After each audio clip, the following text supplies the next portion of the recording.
A contração veio como uma lâmina rasgando por dentro. Ela caiu de joelhos na areia vermelha, as mãos agarrando a barriga, os olhos apertados. Quando abriu, o leão estava ali, 15 metros, parado, observando. O vento carregava o cheiro dele, almíscar e sangue seco. Ela não respirava, não se movia.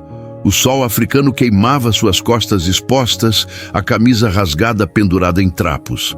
E o leão deu um passo à frente.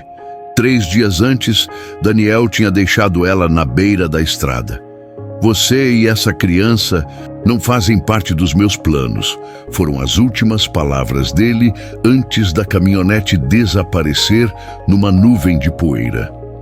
Ela estava no 6º mês, sozinha, a 40 quilômetros da cidade mais próxima, numa região onde avisos sobre animais selvagens cobriam cada placa desbotada. Tinha caminhado, tropeçado, caído. A água acabou no 1º dia. A esperança, no 2º. Agora, no 3º, o leão. Ele era imenso. A juba escura moldurando um rosto marcado por cicatrizes, uma orelha rasgada ao meio. Os olhos âmbar não piscavam. Ela sentiu o gosto de cobre na boca, a língua colada no céu da boca. Seus dedos encontraram uma pedra. Ridículo! O que uma pedra faria contra 200 quilos de músculo e fúria? Mas era tudo o que tinha. A criança dentro dela chutou forte, como se dissesse luta. Então o leão rosnou, um som que vibrou dentro do peito dela e começou a circular. Ela se arrastou para trás, centímetro por centímetro. As costas bateram numa acácia retorcida. Presa. O leão parou de circular. Abaixou a cabeça. Os ombros se contraíram. Ela fechou os olhos, apertou a pedra até as unhas cravarem na palma. Este era o fim. Mãe e filho, juntos, sem ninguém para saber, para lembrar, para chorar. Mas o ataque não veio. Quando abriu os olhos, o leão tinha se virado. Estava olhando para o horizonte, a cauda chicoteando o ar. Depois, simplesmente caminhou para trás de uma formação rochosa e desapareceu. Ela vomitou, bile amarga, o corpo tremendo tão violentamente que os dentes batiam. Levou 10 minutos para conseguir ficar de pé. A barriga pesava como chumbo. Cada passo era negociação entre a vontade de viver e o corpo implorando para desistir. Encontrou uma depressão entre as rochas, um buraco estreito onde conseguiu se enfiar. Ali dentro, o ar era mais fresco, úmido, lambeu a parede de pedra, as lágrimas misturando com a umidade mínima que conseguia extrair. A criança chutou de novo. Eu sei, ela sussurrou. Eu sei. A noite caiu como pano preto. Sons. Tantos sons. Rosnados na distância, algo se arrastando entre os arbustos, o grito agudo de uma presa sendo abatida. Ela encolheu mais fundo no buraco, os braços ao redor da barriga. Pensou na mãe, morta há 3 anos de um câncer que comeu tudo, até a esperança. Seja forte, tinha dito no último dia. Promete que vai ser forte. Ela tinha prometido, tinha falhado.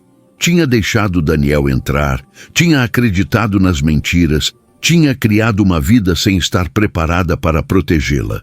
De madrugada, ouviu respiração, pesada, próxima. O leão estava na entrada do buraco. Ela viu o perfil dele recortado contra as estrelas, a juba balançando suavemente. Por 5 minutos eternos, ele ficou ali, apenas observando. Então, algo impossível aconteceu. Ele se deitou, cruzou as patas enormes e se deitou na entrada, bloqueando o mundo lá fora. Ela não entendeu. Não fazia sentido. Leões não protegiam humanos, leões matavam, devoravam. Mas ali estava ele, um guardião de músculos e presas. O amanhecer trouxe calor brutal. O leão tinha ido embora, mas voltou ao meio-dia com algo na boca. Ela viu o corpo inerte de um antílope jovem, o pescoço quebrado. Ele largou a 3 metros dela e recuou. Esperou. Ela olhou para a carne fresca, o estômago revirando de fome e repulsa. Não tinha fogo, não tinha faca, mas tinha dentes e tinha uma criança que precisava de proteína. Rastejou até o corpo. O leão não se moveu. Ela arrancou pedaços com as mãos, o sangue escorrendo entre os dedos, e comeu. Chorou enquanto comia. O leão observou tudo. Ele tinha algo no olhar. Ela percebeu no terceiro dia juntos, quando a febre começou. A infecção de um corte profundo na perna que ela mal lembrava de fazer. O mundo girava, quente e frio ao mesmo tempo. Ela via duas realidades. Uma onde queimava viva, outra onde congelava até os ossos. E em ambas, o leão estava ali. Em algum momento do delírio, ela viu algo mais. Uma cicatriz no flanco dele, extensa, profunda, marcas de armadilha, e entendeu. Ele conhecia a dor de ser abandonado, de lutar sozinho, de quase não sobreviver. Na manhã do quarto dia, vozes, humanas, distantes mas reais. Uma patrulha de guarda florestal. Ela tentou gritar, mas a garganta estava fechada. O leão se levantou. Por um segundo terrível, ela pensou que ele fugiria, que a deixaria ali. Em vez disso, ele rugiu. Um rugido que rachava o céu, que ecoava pelas rochas, que carregava toda a força de uma criatura magnífica reclamando seu território. Os guardas vieram correndo. Quando chegaram, encontraram uma cena impossível. Uma mulher grávida, desidratada, febril, escondida entre rochas, e um leão macho, a 10 metros de distância, simplesmente observando. "Não atirem", ela sussurrou com o pouco de voz que tinha. "Por favor, ele me salvou." Os guardas não entenderam. Mais tarde diriam que era impossível, que leões não fazem isso, que ela estava delirando. Mas ela sabia. E ele sabia. Quando a carregaram na maca, ela olhou para trás. O leão ainda estava ali, sentado nas rochas altas, o corpo recortado contra o céu africano. Seus olhos âmbar encontraram os dela uma última vez.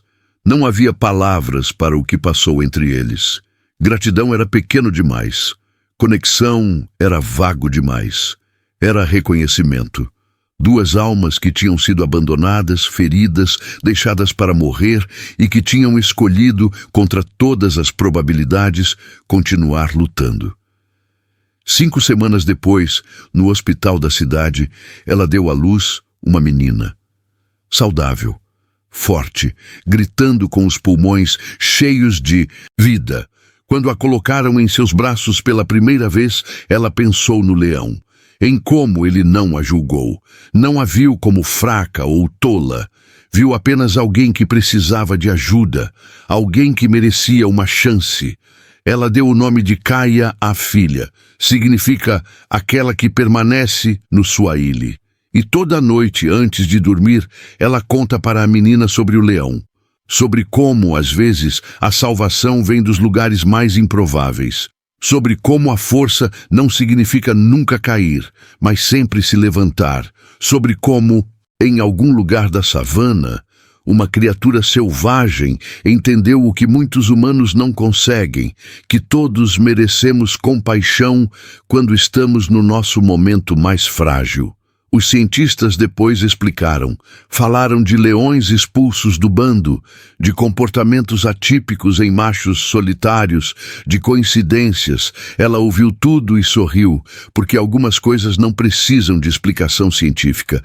Algumas coisas simplesmente são, como o amor de uma mãe, como a coragem quando não há mais nada, como a empatia de um leão que por 4 dias escolheu ser guardião em vez de predador. Ela nunca mais voltou àquele lugar, mas carrega ele dentro, cada dia. Na força que encontrou para reconstruir a vida. Na maneira como ensina Kaia a nunca julgar pela aparência, a nunca desistir, a sempre acreditar que mesmo nas horas mais sombrias, às vezes surge um guardião inesperado. E se você perguntar se ela acredita que o leão realmente entendeu, que ele realmente escolheu ajudar, ela dirá, eu estava lá. Eu vi os olhos dele, e sim, ele sabia exatamente o que estava fazendo. Se histórias que tocam o coração te emocionam, se inscreva, porque toda vida tem momentos onde precisamos acreditar que não estamos sozinhos.